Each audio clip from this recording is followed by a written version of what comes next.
Hello, welcome to the final wrap-up of the Butterfly Process discussion series, an opportunity for learning and dialogue. My name is Rebecca Kirk, and I am the Director of Community and Learning for Boston Lyric Opera. Today, I'm here with my colleagues, Acting General and Artistic Director, Bradley Vernatter, Senior Director of Artistic Operations, Jessica Johnson-Brock, Artistic Advisor, Nina Yoshida-Nelson, and Board of Directors and DEI Council Co-Chair, Ann Morgan, as well as Clare Burovac, who is the General and Artistic Director of New Orleans Opera and is joining us virtually today. New Orleans Opera has partnered with us in this discussion series this year. These leaders, moderated by Phil Chan, will reflect on what they've learned during this process and how the new learning will inform each of their work as change agents, both locally and as part of the industry. We will use the opera Madama Butterfly as both a jumping off point and an anchor for this conversation, and discuss strategies in presenting opera today and how we work toward becoming a multicultural opera company. We are joined by the cohort of artists who've been working closely with us this whole year and will add to this conversation. As a community guest, your role is important. We invite you to watch, listen, and hold space for these important conversations. I invite you to take a deep breath in and slowly release it, grounding in this present moment. We each come here today as people holding multiple identities from many different places together in this space. At Boston Lyric Opera, we live and work on the traditional, ancestral, and unceded lands of the Pawtucket and the Massachusetts peoples. We recognize that colonization of these lands continues to affect the original inhabitants after more than 400 years. I invite you to read and acknowledge the community agreements. They were provided now in the chat and are available on our website. These community agreements are created to support all of us today to hold a safe space, even as we can't all see each other. Thank you for honoring these agreements. We acknowledge that the content of this discussion series may be sensitive to some, and we encourage you to participate and engage to the extent that you're most comfortable. BLO has partnered with the Aware Lab at Boston University School of Social Work, and they have generously shared resources for our community to seek support, particularly those who identify as AAPI and BIPOC. You can find the link to those resources on our website. There's an opportunity to submit questions to our speakers through the Q&A feature. We may not have time to answer all the questions submitted, but we will do our best. We've also enabled closed captioning, and you may choose to hide or show it by clicking on the icon next to the Q&A feature. Additional information about the butterfly process can be found at blo.org. And if you missed any of the other discussions in the series, you can watch them anytime for free on operabox.tv. This discussion will also be available to stream in the coming weeks. Thank you so much for being with us here today. And now, Phil, let's begin. Hi, everybody. Thank you so much for joining us at home. Thank you to our fellow panelists for joining me today. I'm very excited for this final butterfly session. It's a little bittersweet. You know, we've been having this conversation together for almost a year now.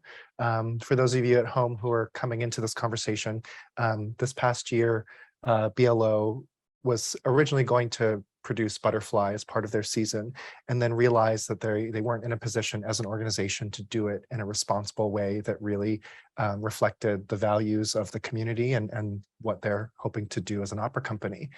So we started this conversation about a year ago, and it's really blossomed into a larger investigation of how do we make opera not just for people from a European tradition? How do we make it so that when we tell stories, especially those that are outside of European borders, that we aren't portraying people as exotic and other, but instead finding a way to bring this repertory so that everybody can see themselves in this story. So it's really been taking this shift from seeing the world through a Eurocentric lens to something more broad. So today, the focus of our conversation is to reflect on the butterfly process and the different topics that we've covered throughout this year, throughout the other 6 sessions, which Rebecca mentioned are available on OperaBox TV. And we have a cross section of different panelists from a few different companies, a few different roles within the opera ecosystem, so we can really understand how this conversation series has teed up BLO to produce multicultural operas in the future and see this work with a larger potential. So I think now we're just going to go through each of the panelists. Maybe we can introduce ourselves and talk a little bit about what Butterfly means to you first, just so that we can all understand where things are going from. And I think I'm going to call on Claire first from New Orleans on Zoom. Claire, can you hear us? Yes, I can. Hi, everyone. Hello. Good to see you all. Well, hello, my name is Clare Burovac, and I am the General and Artistic Director of the New Orleans Opera. You all are in Boston, and I am here in New Orleans, which is the ancestral home of the Chitimacha Nation. I want to thank Brad and everyone from Boston Lyric Opera for inviting New Orleans Opera to participate in this process, which has been such a wonderful learning opportunity and chance for us all to share insights and opinions and just share learning together. So I'm very grateful for this opportunity. Phil asked me to speak a little bit about my relationship with the opera Madame Butterfly, which I first saw in the late 1980s. It was one of my very first operas, and it moved me very deeply. I was a young mother at the time, and the relationship of Butterfly and her son was very impactful to me. And I'm an admitted lover of the 19th and 20th century romantic operatic tradition. So it really struck me in terms of the music as well. In the course of my career, I have encountered Butterfly many, many times and feel that it's been a great opportunity for growth for me in seeing how the opera has been presented in the past and how it's starting to change, and how a lot of the opinions about how to cast it, how to treat it, whether it should be done at all, is engendering a lot of conversation. My most recent experience with Madame Butterfly was in Portland with Nina, and I thought it was a really great experience, and we did a lot of learning, and it was a very respectful presentation as much as it could be, while sticking with exactly what Puccini had written. But that was 2 years ago, and I've learned so much more since then. And I know that my next Butterfly will be even more different than the one we presented in Portland in 2019. So I'm excited to join with all of you today and share learning and conversation. Thank you, Claire. Thanks, Phil. And it's exactly this kind of investigation that this session is looking at, is like, what are we going to do different when we do Butterfly next time? And also, what are we going to do different when we do other operas that feature sort of non-European culture? So maybe Jess, you can go next and share your experience with Butterfly. Sure. I'm Jessica Johnson-Brock. I'm the Senior Director of Artistic Operations at Boston Lyric Opera, and I use the she, her series of pronouns. My relationship to Madama Butterfly is many years old. I first encountered it when I was in school, undergraduate program, studying at the time as a singer, and it was an educational artifact to me at that time. It was a piece of beautiful music and not too much more at that point. Fast forward several years later, and in my first administrative role, I remember I was a little further away from the producerial process at that point, but I remember being involved in my first Butterfly, and it was a primarily white cast. It was not a very diverse cast. It was a pretty homogenous space. And I remember watching one of the shows and just thinking, this is uncomfortable. What are we doing? Why are we doing this? So that sort of started my personal journey with it, trying to figure out what I thought about it, if I thought it belonged in the canon, and if so, then why and how. And then, of course, this last year, I won't get too far into that because that's what our whole conversation's about. But this last year has been, sort of integral in continuing to shape that question. If not the answers, then at least that question. Thank you.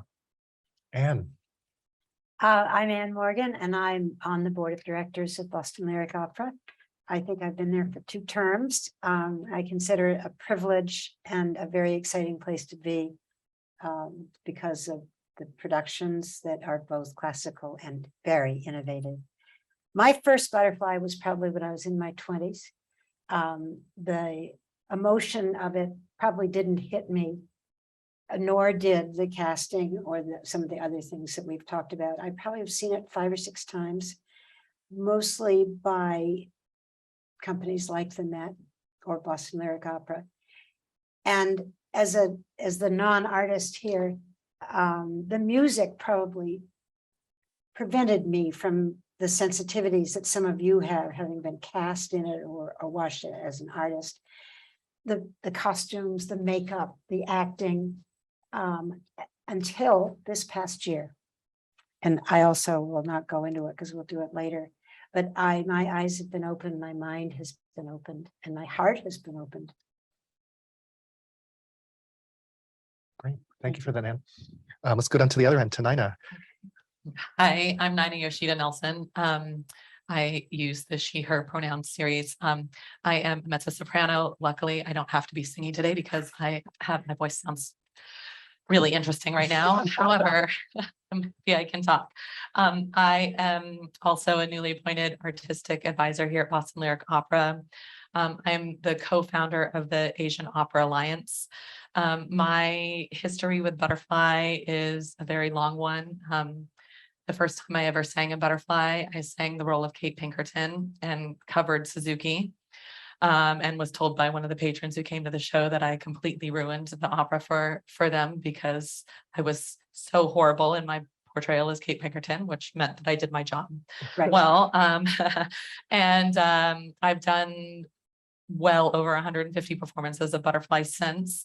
My favorite production being in 2015, I believe. I got to do it in Utah Opera with my son playing the role of the little boy. And it was the most nervous I've ever been in my life because we were on this rake stage and he had to come running out. And I was afraid he was going to fall off and into the pit, but it was the most special Butterfly for me. And being part of this this journey this year has been really incredible. And I'm really grateful to Boston Lyric Opera for taking this on. Great. And last but not least, Brad. Hello, everyone. I'm Bradley Vernatter, Acting General and Artistic Director for Boston Lyric Opera. When we were chatting the other day, I just had realized only recently that my first experience with the story of Madama Butterfly was when I was in high school and saw a Broadway tour of Miss Saigon. And I hadn't connected the dots only until now, but I very much remember that show. And actually Miss Saigon was one of the shows that one of the last shows I saw before the COVID shutdown. And I was really reflecting at that time of how that production hadn't changed at all. And since then, I've seen many productions and performances of Butterfly. And I guess somewhere in the back of my mind, that original impression of the Broadway tour is sort of stuck there and sort of shaped my understanding of a core of that story. But I was really struck by the sort of museum piece of the Broadway tour and how, since I've seen that production over so much time, I've seen so many different interpretations of Butterfly. And so I've been reflecting a lot on that. I think that's a great segue to kick us off for this conversation, which today's theme is really about change. It's changing how we're approaching the way we do things, changing what we thought was how we should do things.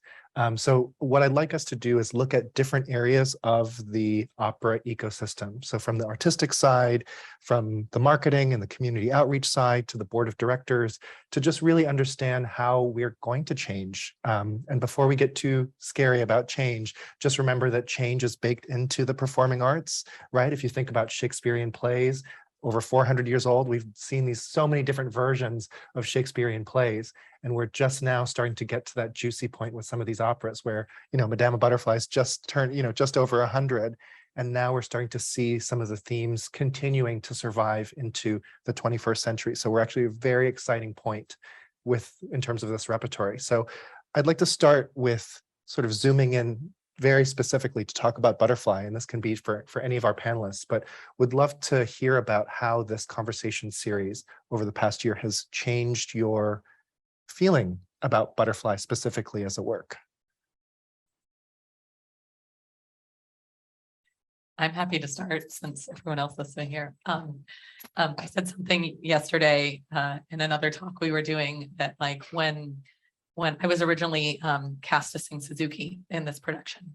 And when Brad and Jessica and I had our first call last summer, they had said, we're not sure we're ready to do this. We're going to take on a potentially different project in going into, looking at Butterfly. And I kind of thought, oh, okay, this is some lip service. We'll see what happens. I don't know. And it has been so incredible to really go into depth and learn things that doing so many productions of Butterfly that I wasn't even aware of. I know every single word in the opera. I know, but there's so much that I was so unaware of. And I'm really grateful because I feel like, I'm going into like at least 3 productions of Butterfly next season.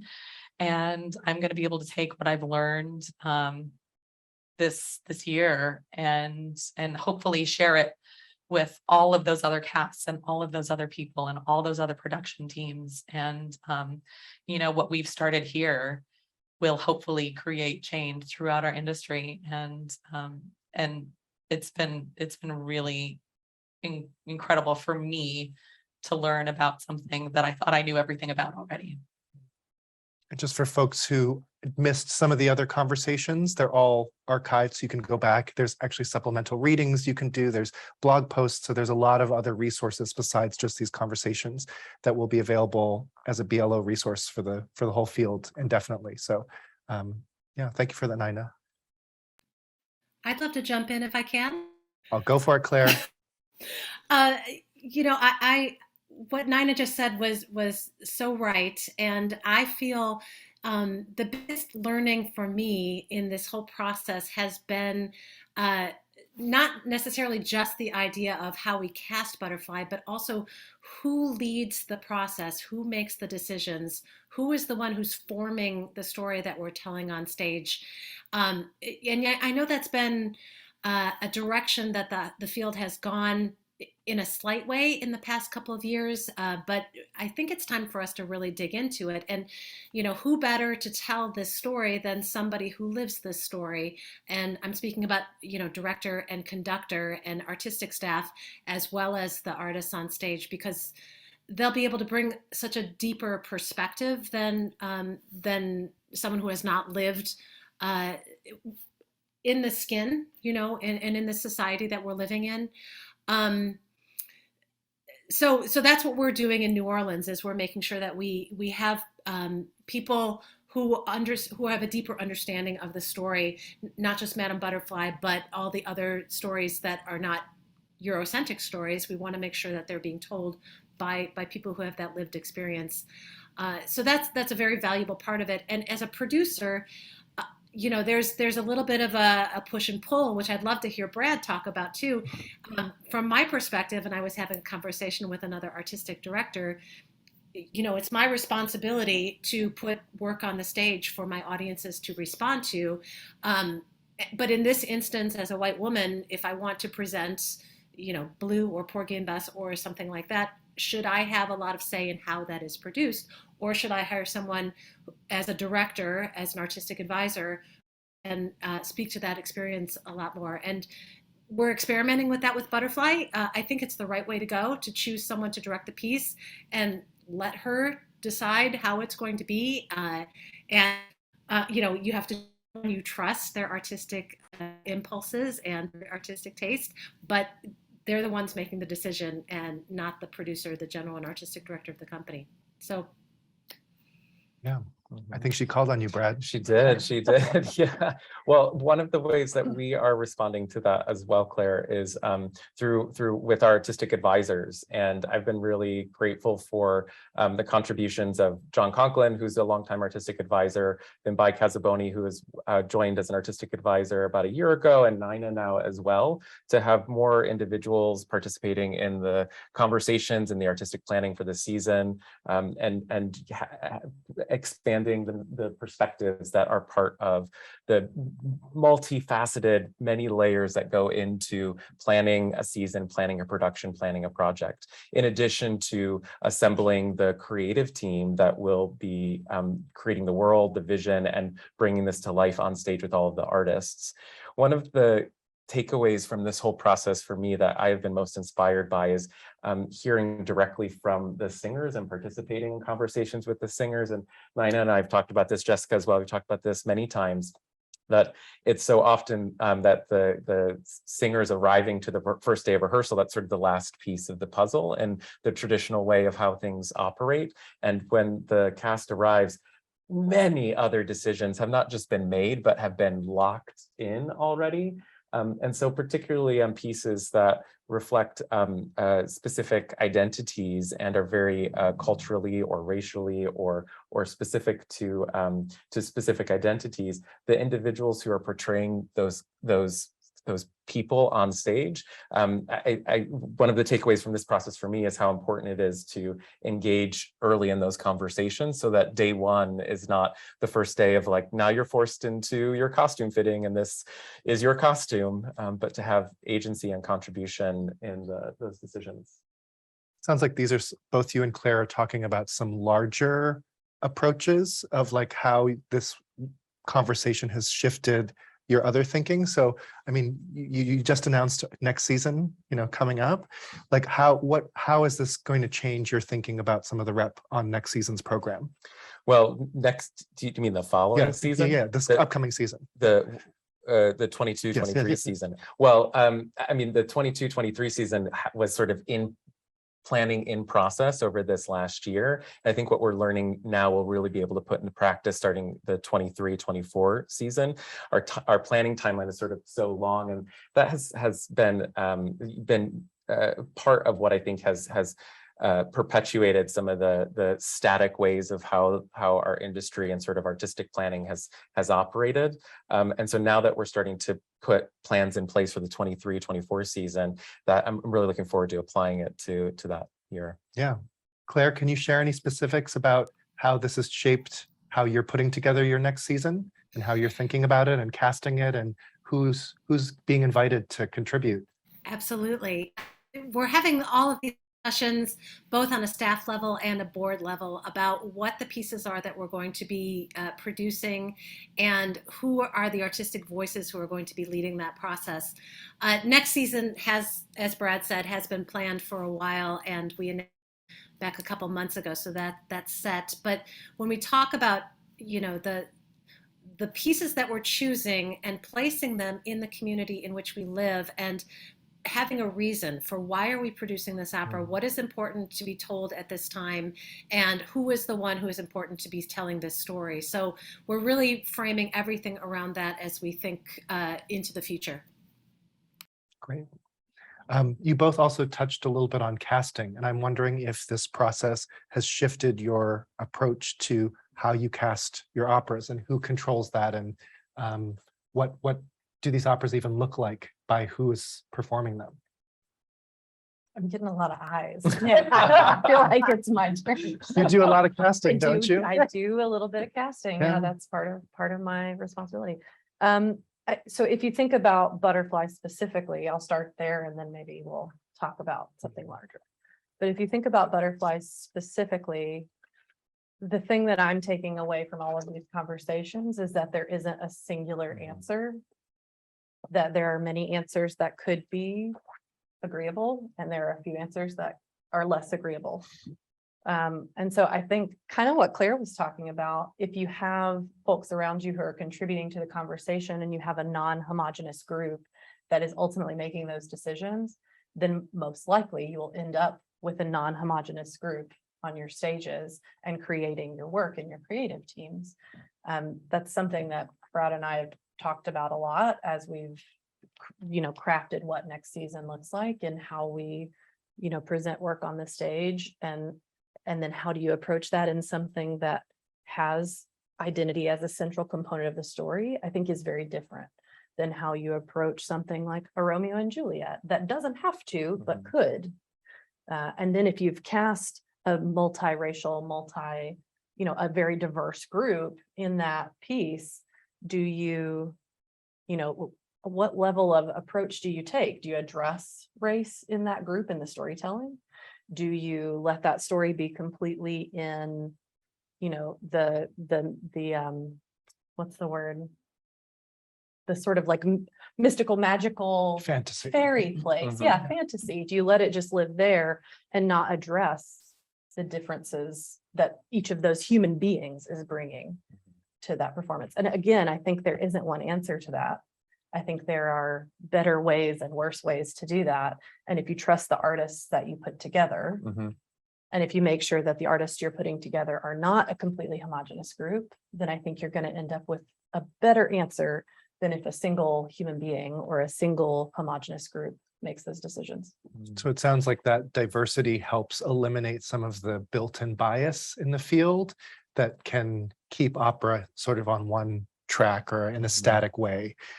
But bringing in multiple perspectives can help ease that balance a little bit.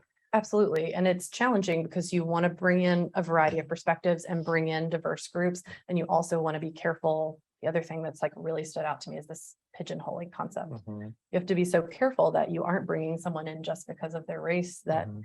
you're giving them room to be the whole person and whole artist that they are, and having them join projects, sure, that, relate to parts of their identity that you can see, but then also asking them, like, is there a different kind of project that you would also like to be involved on? And then following through with that, making sure that you're developing a nuanced and long relationship rather than a flyby, Can you talk a little bit more for our audience at home who might not understand how an opera singer comes to have a relationship with a company like BLO? Like, how does that pigeonholing work? And is it normal to have a conversation with an artist and saying, hey, we believe in your talent. How can we fit you in onto our future seasons to highlight you? Is that normal? Hard question, Phil. Hard question. So most of our singers, all of our principal singers are contractors. They, some of them were emerging artists with us at one point. Some of them are brand new to us. Some of them are folks that live in Boston that we have a really long relationship with. And so I think it's kind of varied depending on the individual. And I think it is, to a certain extent, if you have a really positive experience with somebody, that it's normal to say, hey, this went super well and we think you're awesome and we hope you think we're awesome. Would you like to come back? What would get you to come back and do this again? And I think it's not necessarily baked into the process. It's something that you have to make time for and make sure that you do, Mhm. and then make sure that you follow through with. Right. Can I add a little bit to that too, from the person who has been pigeonholed for the majority of my career? Something that we were talking about earlier today is the fact that as independent contractors, we show up to an opera company for a month or 5 or 6 weeks, whatever, and then we go on to our next thing. So say I come to Boston Lyric Opera, sing Madama Butterfly, I'm like, okay guys, see ya. You have no idea that the next place I'm going is also hired me for Madama Butterfly. Mhm. And the next place I'm going has also hired me for Madama Butterfly. So something that like we've been working on with the Asian Opera Alliance is like creating that awareness, because yes, you might follow my career or you might potentially ask me back to sing another role 5 years from now. But what has happened in those 5 years? And it's really important as artists too, that it's time for us to start speaking up and making sure that we are establishing these types of relationships with the companies that we're working with, because otherwise you all will never know. And, how can you change if you haven't followed, this month 9 is doing this, next month 9 is doing this. So, I think as being a self-employed singer, it's kind of hard sometimes to speak up about this type of stuff because you're worried, will I get another job, or are they going to just think that I'm complaining? But there's a flip side to that, speaking up is important as well, in part of the solution to pigeonholing.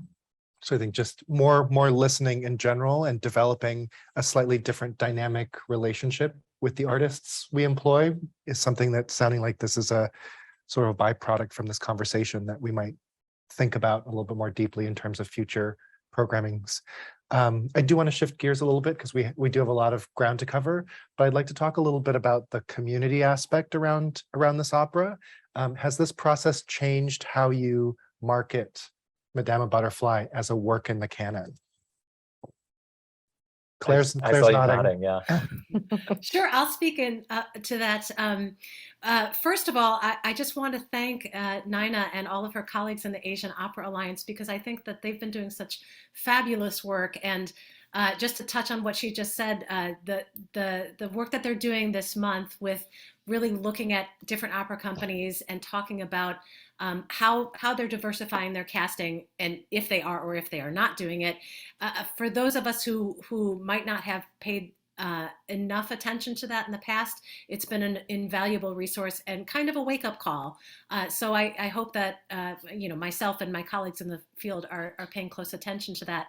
But in the same way, when we were getting ready to do our materials for Madame Butterfly, our marketing brochure, etc., I actually had a design that I really liked for the artwork for Madame Butterfly, and I reached out to Nina, and she was so kind to share it with the other members of the Asian Opera Alliance to see what are your responses to this, because I want to make sure that no matter what I'm doing, I am limiting the harm that I do. I want to not cause any harm, but I want to make sure that I'm not unintentionally and unknowingly causing harm by some choices that I make.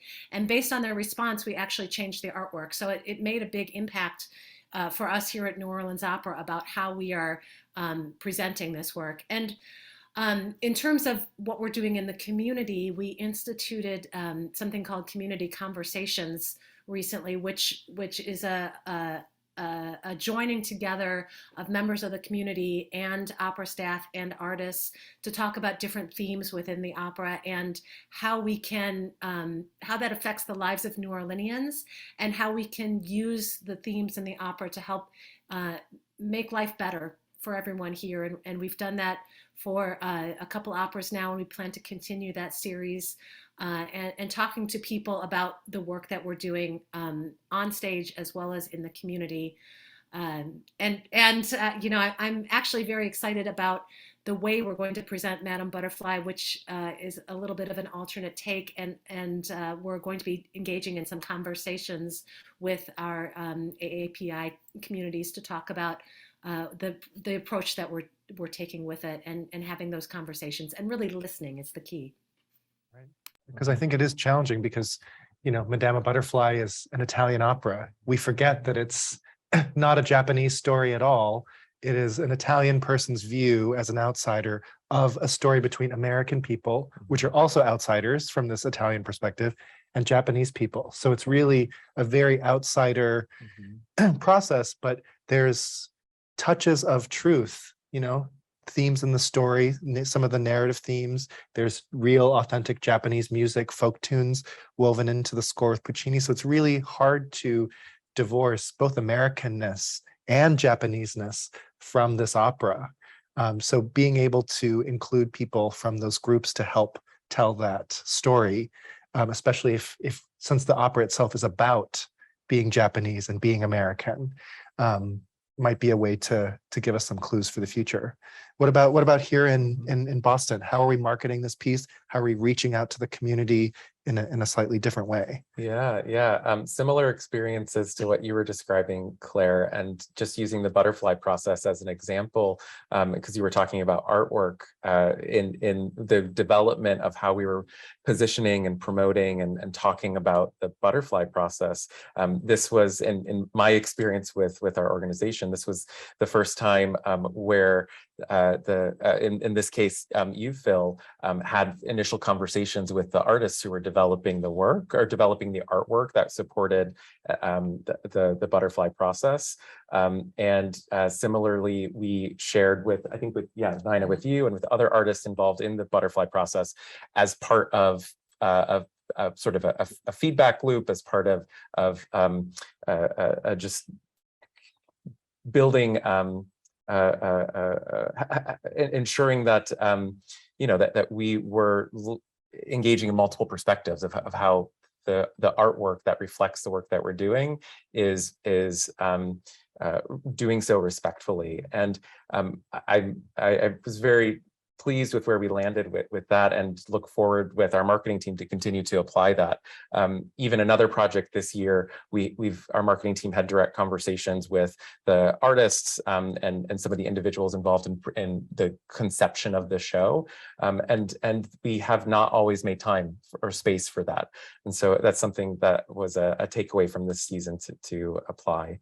And as part of the butterfly process as well, myself and Rebecca, who spoke at the beginning of this session, we've had so many introductions and conversations along with you, Phil, with so many individuals throughout the Boston community here and beyond the Boston community who may not have been folks who engaged with us publicly in this discussion series, but have shared so much of their experiences. And it was a real exercise in listening and learning and showing up to new spaces, and it's something that I found to be a very profound experience, and look forward to continuing to deepen these relationships over an extended period of time as well. Not just because we're doing the butterfly process, not just because of a future production of Butterfly, but because these are meaningful relationships that contribute to the fabric of our organization, and because these are meaningful ways that we can contribute to the fabric of the community of Boston. I have just a general question. I'm thinking a lot about engaging Asian audiences, Asian American audiences, with opera as an art form in general. And I think that there's this sort of gut impulse to say, well, every time we do Turandot or Butterfly, let's call the Asian Community Center, or the Asian, find Asian partners for these works, even though these are Italian operas that are just as, they're Turandot is just as Chinese as, Bohème is, like really, so yet we think to call the Chinese Cultural Community Center when we do Turandot, but not when we do Traviata, as if it's important for Asian people to see themselves. So we call them for these shows, but they're not really seeing themselves. How can we build an Asian audience for Traviata that is not through Turandot or Butterfly? Sorry, Jess, I told you this was going to be a doozy. It's a hard one, Phil. Can I give you a suggestion? Yeah, please, Yeah, Anne. jump in. It may be derivative of the current butterfly process. If enough people see that and reflect on this opera and the things that we've examined and the future that we may not be able to quite envision, but we know involves change, that may be transferred to other operas. And BLO has, and New Orleans too, has an opportunity to lead in that education. It's an education process. Right. Yeah, I think it takes a lot of time and planning. And I think that what we have to do is we have to make sure that what we're planning for 5 years from now, 10 years from now, is already, we're thinking about what we want our audiences to look like. If we're thinking, oh, just season by season, we're never going to diversify our audiences. But if we're thinking, okay, let's start doing this, and maybe, even like Traviata, what's going to be interesting to get an Asian audience in Traviata?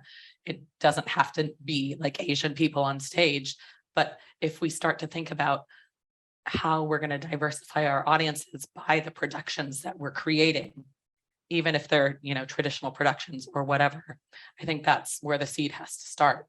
Is, and then planning, 10 years out, it's not going to happen overnight. It's going to take a long time for us to do this work in order to make sure that our audiences look like our communities, our stages look like our communities. Do you guys think the word opera is a barrier? I would say no, as a layman. But I think there are things that can happen, and it's come up that musical theater is possibly a bridge. And so opera exists and musical theater exists, but there may be audiences or young people where you can make a connection. I don't know about the word opera. I think for some people, yes, it feels stuffy, outdated, not for me. Sure, that could be part of it. I think there are other barriers, right? There's like ticket price, there's where is it located, there's when does it happen, there's if I show up at the door in my shorts, am I welcomed? There's do I No one to go feel with. I have no one to Yeah. go with. there's my Yeah, yeah. friends aren't interested, there's so many barriers. And I think the more of those we can identify and remove or minimize, and also think about how you, to get a diverse group of people to come see something, maybe you have a diverse methodology of presentation, right? So maybe it's not in the same space, which we already do by accident. Maybe it's not You in do it this very well. Thank you, Ann. Maybe it's not in the same space. Maybe it's not always the same, structure. Mhm. Maybe some of it's more casual. Maybe some of it's shorter form, right? Maybe people have kids. They don't want to sit through a 3-hour thing with their 2-year-old. That's not going to be successful for them. There's still ways that we can engage with those folks. And we've started to sort of think about that. The reality that Nina, you spoke to is that it's going to take time, that it's not like we've made a decision to be diverse and therefore we shall be diverse, right? Like that's not real. It's these incremental changes where you start to shift the model, where you start to shift the thinking, where you start to shift the conversation and who's in the conversation about what's on the stage or how we're reaching out or what the artwork is that results in a more diversified audience. And yes, there is some like strategy and methodology and intention behind diversifying audience as a thing that you're going to go and do. But I think the behind the scenes work is really where the time is being spent now and needs to continue to be spent so that we're presenting something that is more appealing to a wider variety of people. Now, I'm sure you talk about this in board meetings a lot, right, Anne? I mean, this is like something you guys chew on pretty much every do. meeting, We do, probably. yeah. Can you we do. share how this butterfly process has changed some of the board thinking, either specifically about Madama Butterfly as a work, or how this is changing what you're funding, what aspects of BLO you're supporting, what priorities does BLO have that might have shifted as a result of this conversation? It's a very different world, the board versus the artists and the producers and the people who cast. A very different world. And it's hard to explain what the connection is because there are reasons why a board exists. But in order to fund change, in order to, I wouldn't use the word approve, but sanction changes, you need a board.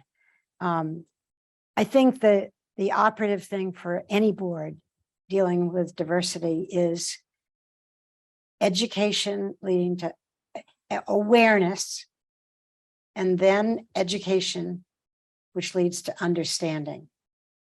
And hopefully we're trying to do that for the board. I'm a very small part of the board, but I do chair the nominating and governance committee, and that's a pivotal place, both for diversifying the board itself and also for understanding how you react to the operational and the artistic side of the business. So that's not a very good answer for you, but we're in such a different spot from you.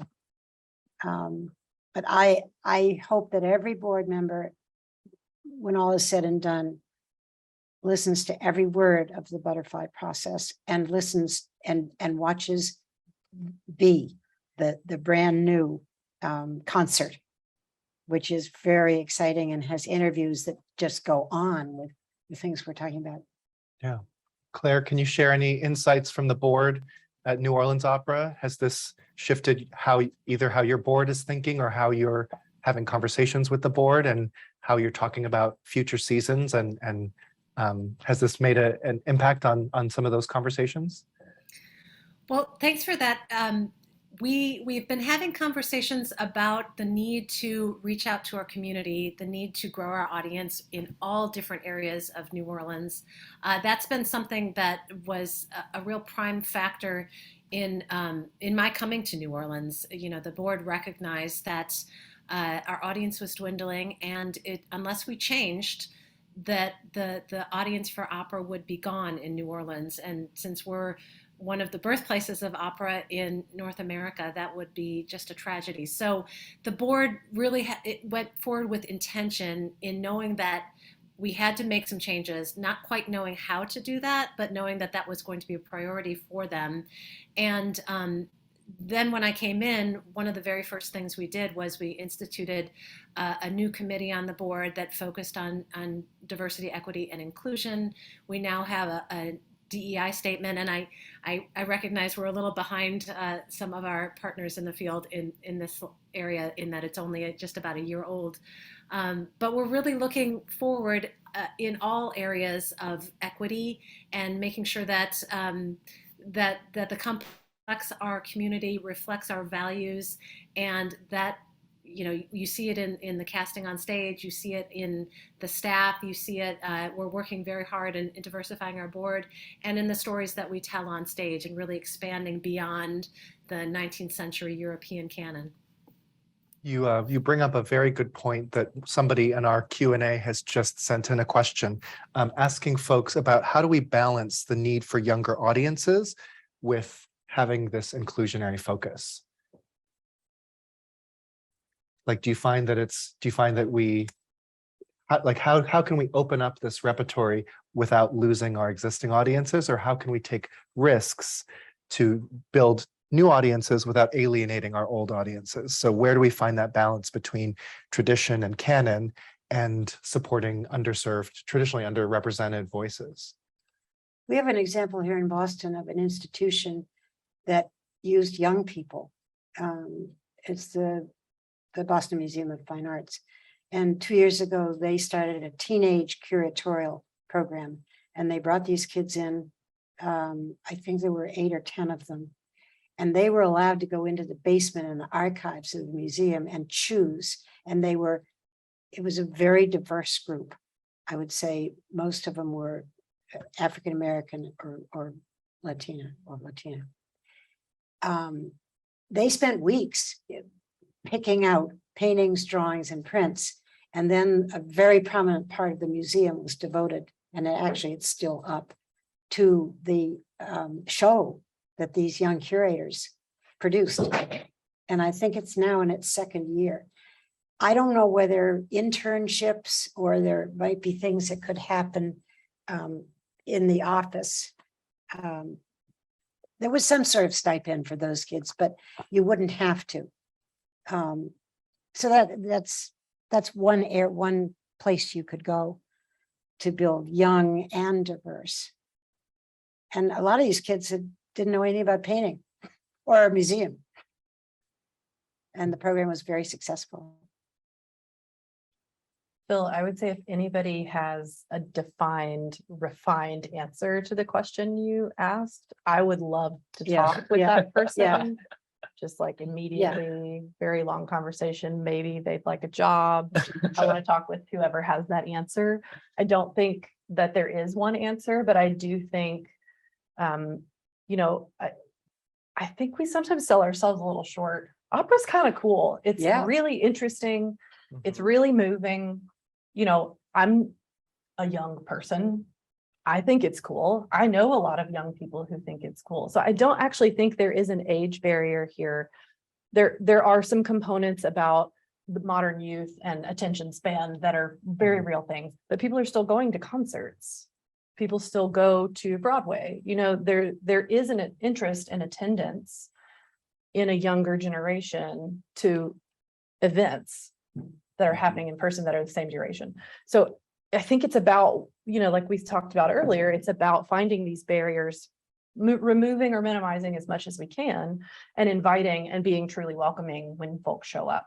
So if they clap at the part where you're not supposed to clap, don't like turn and be like, shh, don't do that. You know, like let them clap, let them enjoy that moment. Let's break down some of the, you know, the rules and the inness that you have to feel like you belong there. I think that would go a long way to just, create a sense of belonging in the space once people do turn up so that they want to come back. And Can I think build on that? Oh, excuse me, Nina. Yeah, go ahead, Go Claire. ahead, go ahead. I just want to build on that because that is something I feel so passionately about, and it's really going to be the focus of New Orleans Opera this next year. Is how can we welcome people? How can we build that sense of belonging? How do we break down the barriers? And I'm going to tie it back to diversity as well. I have one of my newer staff members is in my education and community partnerships area, her department, and she's a Black woman, and she brought some experiences to us of what people said to her in the theater about how they felt about opera. People who had been going to the opera for a long time, and where they felt welcome and where they did not feel welcome. And my marketing director said, I've been going to the opera, I've been working here 25 years, no one's ever brought these concerns to me.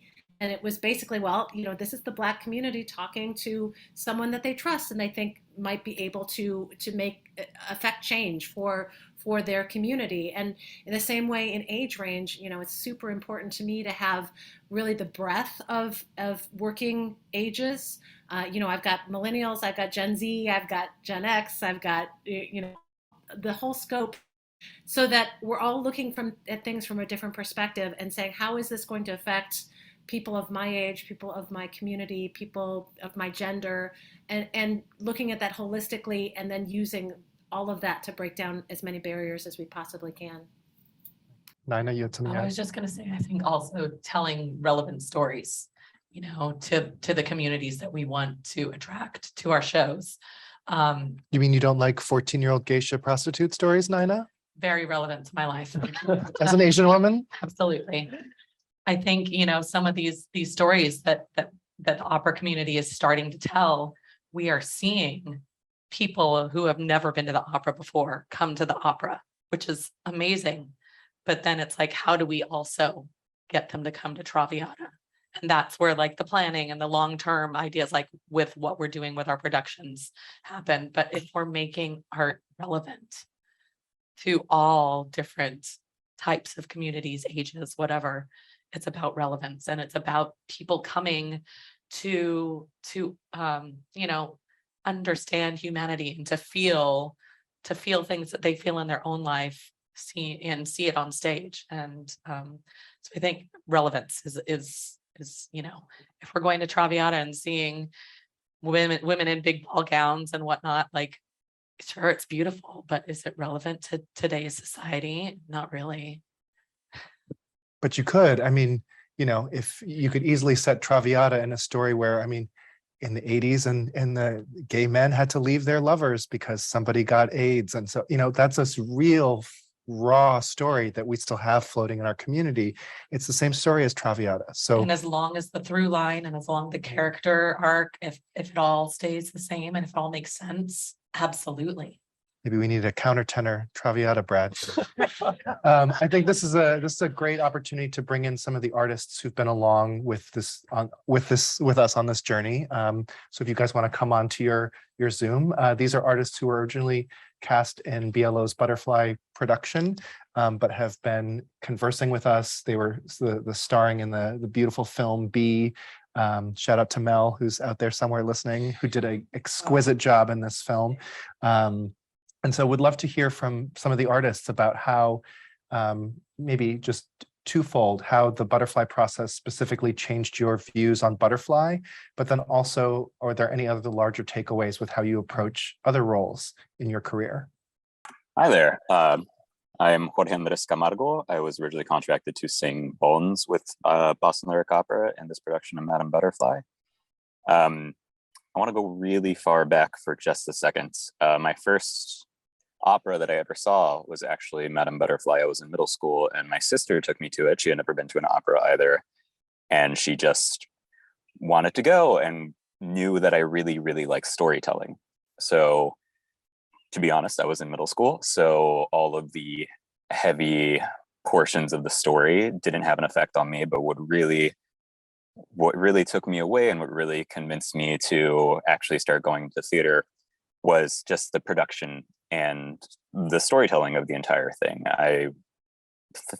Because of the music and because specifically one scene where the rose petals start falling, and I'm sure we've all seen a production where rose petals start falling near the end of the opera.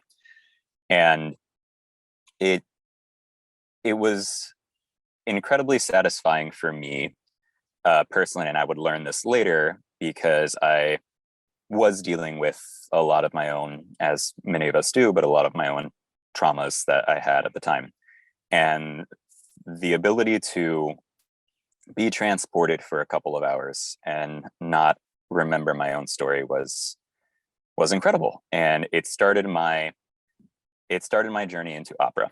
And now flash forward many, many years later and having an opportunity to be part of this. And what the butterfly process has shown me is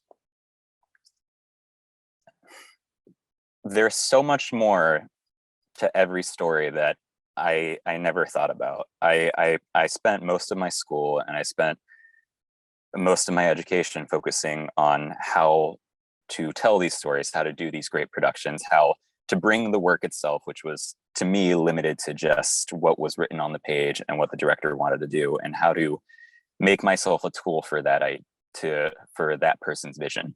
And it never felt safe or accepted that I could have my own agency as an artist and as a singer to be able to be part of that process. I mean, I always felt welcome and I always had my own ideas, but I never felt like I could be included from the very beginning, which, as was mentioned earlier, comes very late for most singers. It's opened up my eyes to, I've realized how many more folks are out there who are dealing, in my case, I am a Colombian American first generation, and realizing how many singers and artists and musicians and staff members have similar stories to mine, where we are being leaned on in today's world a lot more to tell our stories. And it's incredibly nerve-wracking. And for a while, it didn't feel like a safe area, and it didn't feel like anyone was actually listening. But because of this process, there are people listening. There are avenues for us to take that will help us glean bits of information and things that we can carry on to other productions. It's made me excited to see this step happening with Madama Butterfly and with the AAPI community, because it makes me excited that it's BIPOC community is going to be the next one. Hopefully it'll start seeping into Latin opera. It'll start allowing major houses to start doing more Spanish productions, which has been, I've been singing for 15 years now, and I've done one Spanish opera. And even worse, I wasn't educated in Spanish opera at all, despite the fact that I am Colombian, and despite the fact that there is a massive culture there. So it's incredibly nerve-wracking, and it's still really scary, but it's been so nice to know that these major companies that, like Boston Lyric Opera, which every new singer and every young singer is scared of. They are scared to come up with these ideas. They're scared to discuss these things. They're scared because they want the job. And knowing that there's people out there who are willing to listen and willing to have these webinars and invite other people to know that, yes, it's hard and we don't have all the answers, but we're at least willing to listen to you. And it makes me now want to go back and study more Spanish opera so that I have more to contribute there. Yeah, that just, thank you for including me in that. I really, really, really appreciate it. Of course. Anybody else out there in the ether world?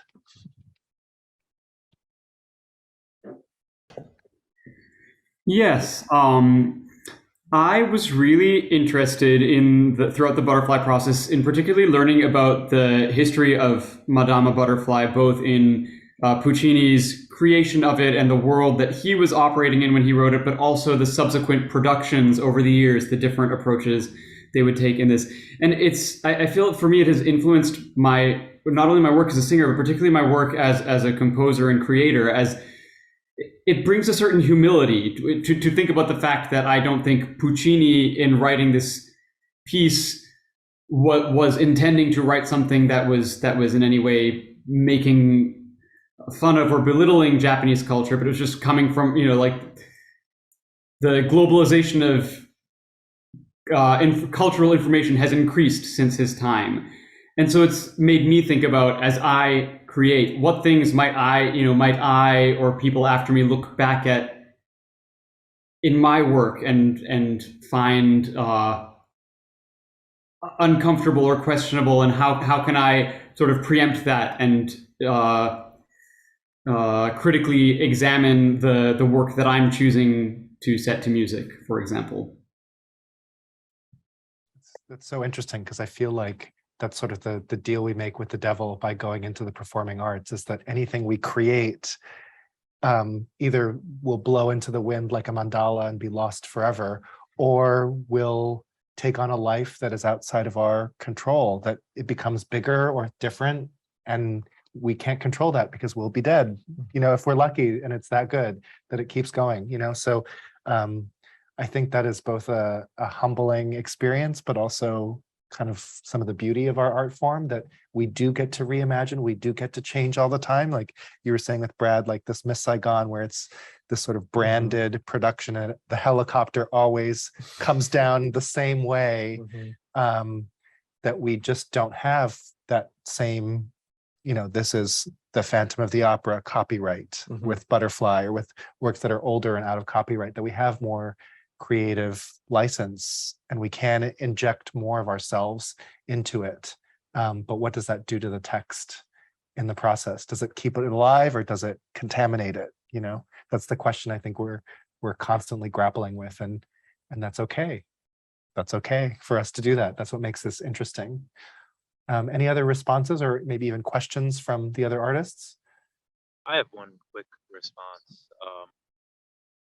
I think working on the butterfly process and being a part of B really shifted my expectations from a dramaturgy standpoint, in terms of what I can ask for when I'm working with various institutions, what I can ask for and what my expectations are as a performer.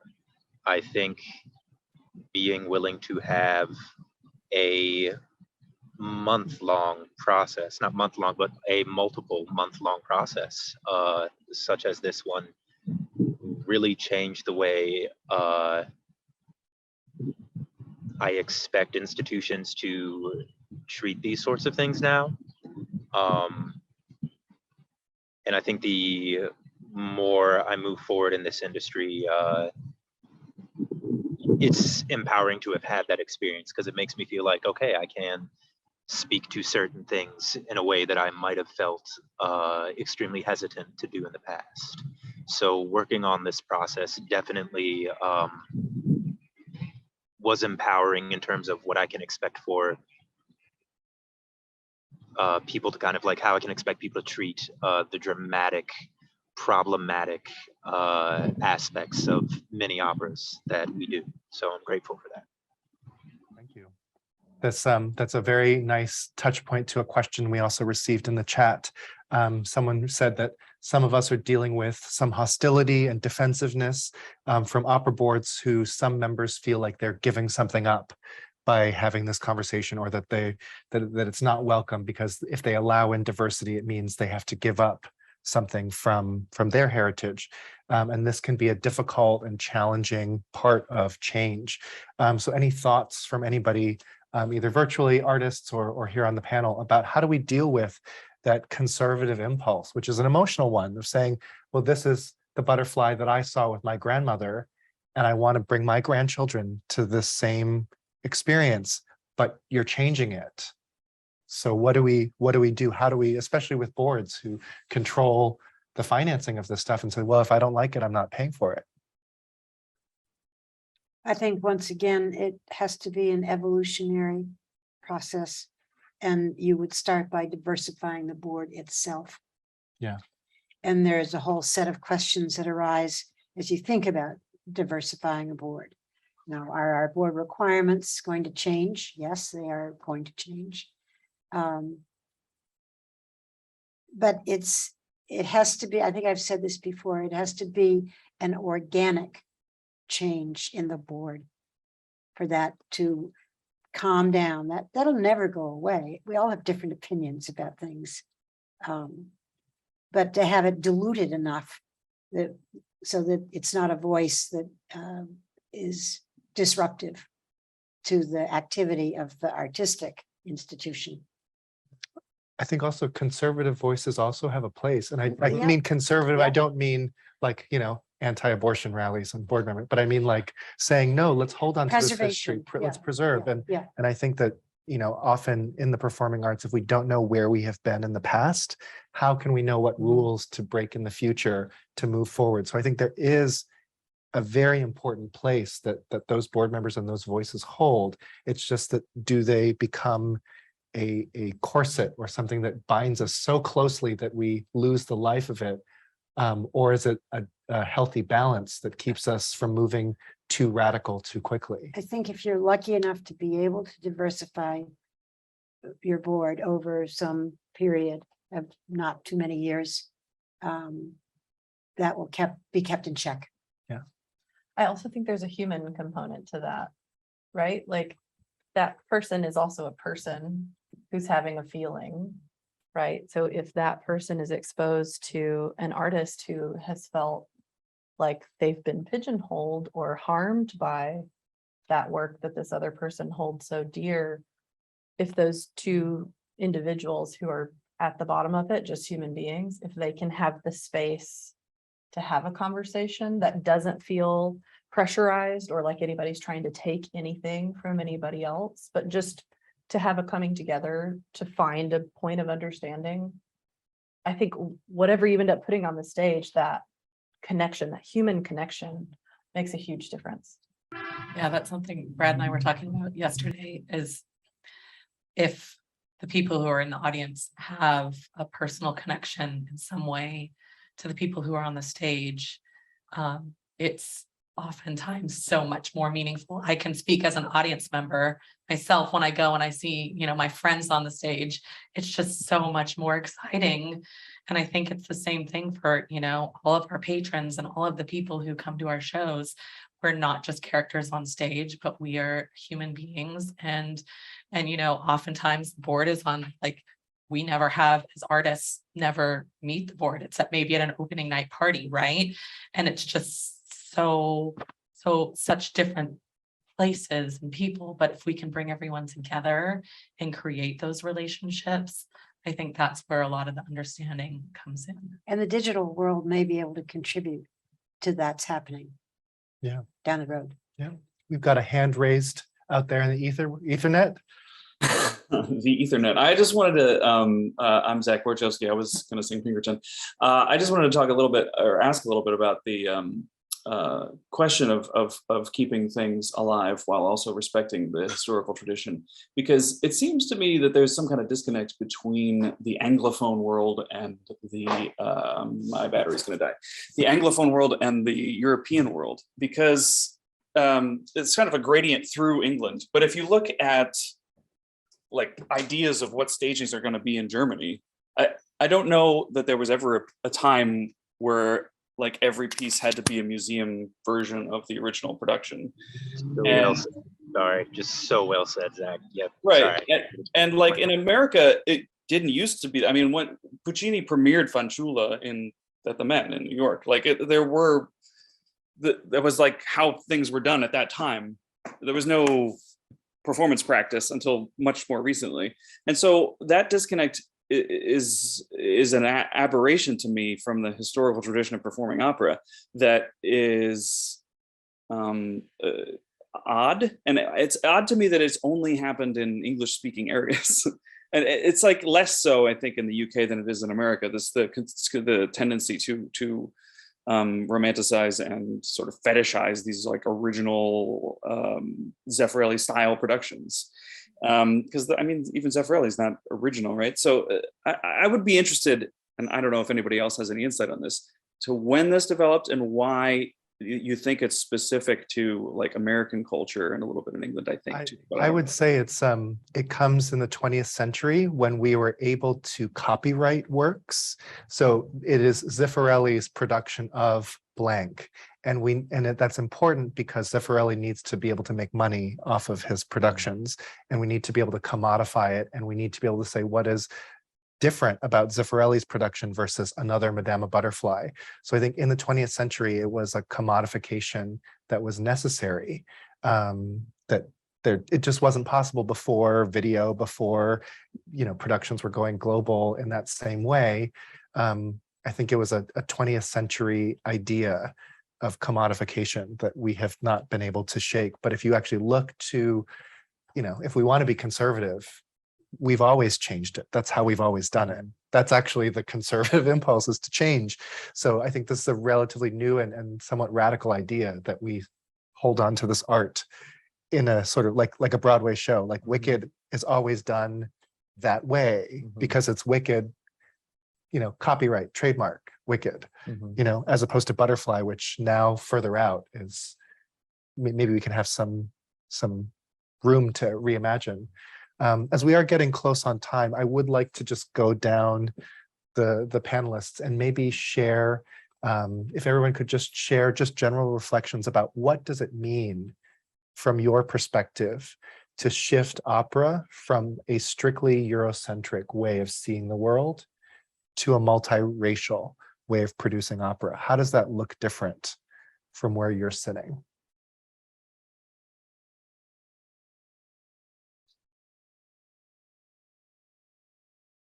I'll jump in. We've talked a lot recently about, and throughout, about the collectivist nature of the way we approach the B film series.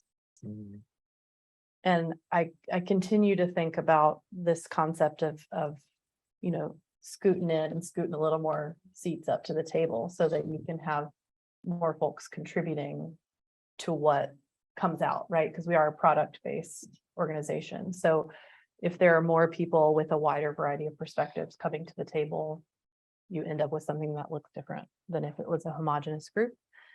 And I also continue to sit with this idea of authenticity and what is authenticity, right? It's an Italian opera, Madama Butterfly, like you said. So what is this concept of authenticity? And it keeps challenging me to come back to authenticity to the moment, authenticity to the culture, authenticity to the artists, authenticity to the audience that will receive it. And so I hope and I think we're aiming toward a space where we can keep that in mind as we shape whatever is going to come out on the stage or on Opera Box or on the street stage, wherever our product is, that we have that thought from the inception of it. Is that more important than the intention of the original creator? You're trying to get me in trouble. I am trying to get you in trouble. That's why we're having this conversation, Jess. I don't think they're mutually exclusive. Exactly. I mean, I think there's certain composers like Wagner, for instance, would write very, intricate details of his staging and stuff. But I don't know, with Puccini and with this context, I feel like if you're writing about something that is based in a culture that's not your own, I think he kind of opened the door for revisal and how we again look at this piece from a dramaturgy standpoint. From my perspective, I think the staging, first of all, and the dramaturgy side is one way to access this and one way to kind of shift that Eurocentric view of opera. I think that's one way, but I also think it's really important to do institutional work as an artistic entity. Whether it means diversifying your board, whether it means a series of lectures, I think it's really important to kind of address these issues on both sides, from the performative aspect in terms of what you're seeing on stage, in terms of what the product itself is, but also at an institutional level as well. And I think those two things kind of have to go hand in hand. And that's, in my opinion, two very important ways that you can kind of shift from that Eurocentric view of productions and opera to something that is potentially more inclusive and more multicultural. By the way, my name is Nicholas Legess. I was scheduled to sing Yamadori and cover Sharpless, and my pronouns are he, him. Thank you. Anne, I'm going to call on you next. My view again is the non-artist. But I am open to innovation. I love contemporary work, whether it's dance or opera. I think it will happen, or people will maybe adjust by having new work and the work that we're doing on tried and true at the same time. Because in new work, you're not questioning some of the things that you're questioning here about Butterfly or Turandot or other Puccini operas. Because it's of the moment. It's of the moment. organically already. of the Yeah, the moment. costumes are familiar. The language is familiar. I think Champion did that in a huge way, and that's not of today, but it's enough of today, so these questions don't really arise. I think when we're dealing with that fear of being replaced, that somehow by commissioning works by women or by people of color, that somehow we're canceling some of No, our other I repertory. don't see it that way at all as an Yeah. audience member. You get more, right? Yeah, Multiracial more, means yes, bigger. yeah, Means yeah. you get to have a black opera it and you widens, get to it have widens. Traviata. Yeah, and you get to have you all in the artistic community try to solve the problems that have been exposed by the butterfly process. And this has been an amazing experience to go through this. It's good to hear that a board member is willing to pay for both. We love to hear that. Nina. So in moving to a more multicultural art form, something I keep coming back to that has kind of been touched on a little bit is Butterfly was not written for Asian singers. We are now in this tradition where we think Asian singers should always be singing Butterfly. Yes, there have been Asian singers singing Butterfly since the very beginning, but there are operas like Champion or like An American Dream, which have been written for, specific identities. So what I hope to see eventually is just representation on stage, sort of like Hamilton or Bridgerton or something, like where we are doing these traditional operas, but we're seeing a rainbow of beautiful people on stage. And I think for me, and interesting, relevant ways of staging these operas, but for me, multicultural actually kind of steps away from making sure that you've got Asians singing Butterfly and Turandot, but instead that we're seeing our stages look like our society. I think that only happens when equity is in place, right? Absolutely. I think we've had to cast Asians as in Butterfly because, or else they wouldn't even have a place anywhere else. Absolutely. So it's been a stepping stone for us, but we're ready to move on from there, it sounds like. Yeah. Claire.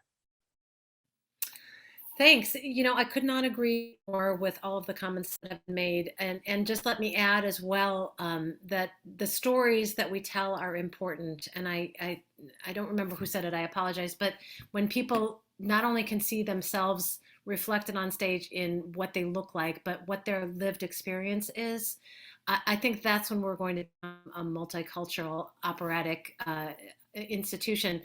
Because as well as what you see on the stage, who is performing and what stories are being told, we need the audience to come along with us. And once we show that opera is for everyone, we're going to tell all of the stories.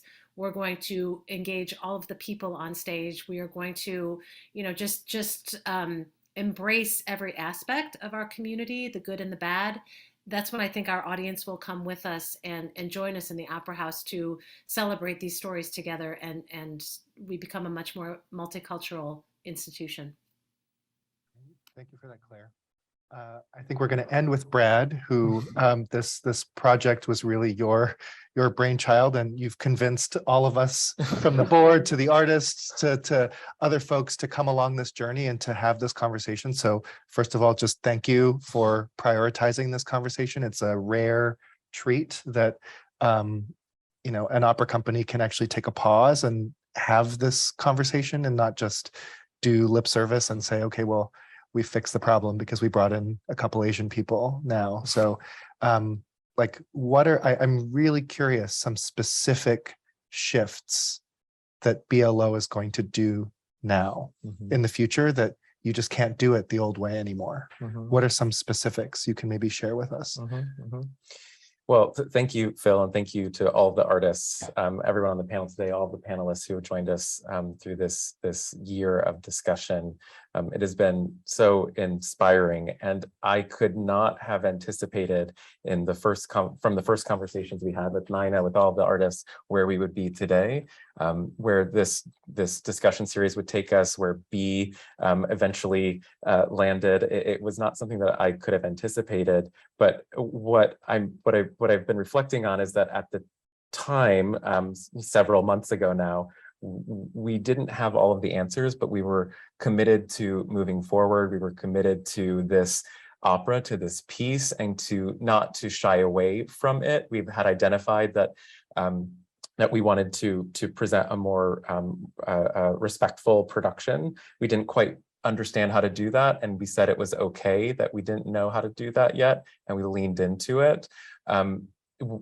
To respond to your question about a Eurocentric lens, I think the framework that we've established here with the communication and the connection between all of the different groups, all of the different people and individuals that it takes to bring one opera to life, from our artists to our board to the work that we do in a typical design process, the work that's happening in parallel in our education arm of the organization as well, to create space for all of that to come together and for the connections to sort of spark.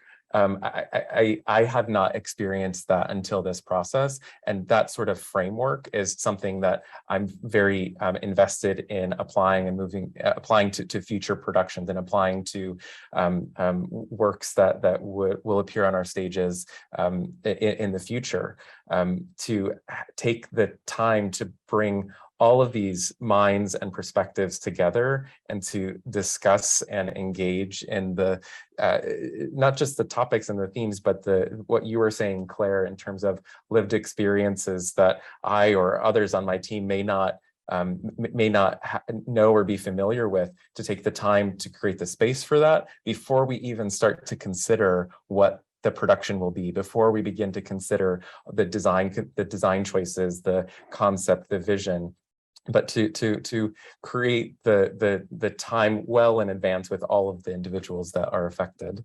Yeah, I mean, this process is expensive too, right? The reason we don't do this on the regular is because it takes a lot of time, a lot of staff time that is almost invisible. Thank you to all of the people behind the scenes who have made the butterfly process go so smoothly.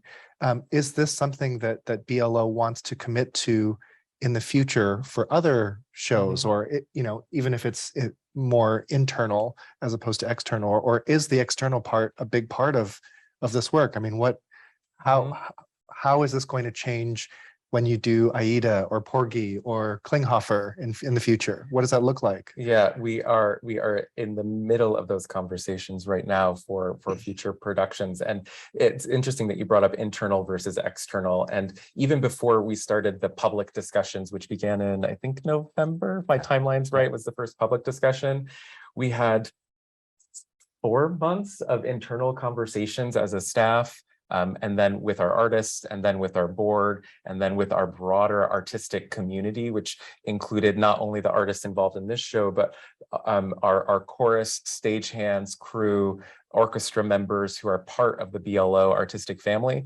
All of those internal discussions and exchanges happened before we even got to the external part. And my takeaway from that is that both of those paths are incredibly important, and it requires the internal work it requires an investment in the internal work, but a commitment to carry that through into external engagement, participation, and just continuing to show up and to listen, that it goes hand in hand.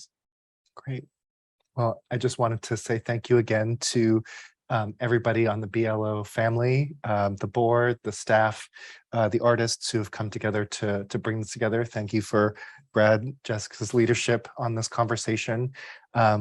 It's really great, and it's my personal hope that more opera companies will think about this in a critical way and really realize that this will make better art, that this will better serve our communities. It might take a little bit more time. It might be a little bit more expensive than we're used to, but hopefully the end product is something where everybody feels welcome, everybody feels seen, and we're able to keep some of these beautiful jewels in our repertory alive for a future generation in a way that really they can see themselves in this work. So for all of you at home, thank you so much for tuning in and being a part of this journey as well and following us. All of the sessions will be available on Boston Lyric Opera's website through OperaBox TV. There are resources out there for other directors, other performers, scholars, teachers, students, educators. So we really want to make sure that this is a resource that many different people who are interested in opera and particularly Madama Butterfly can come and use this as a resource to think about the work in a bigger way. So once again, thank you so much for tuning in. It's been a pleasure hosting this conversation with all of you, and really looking forward to seeing how this work shapes future BLO productions.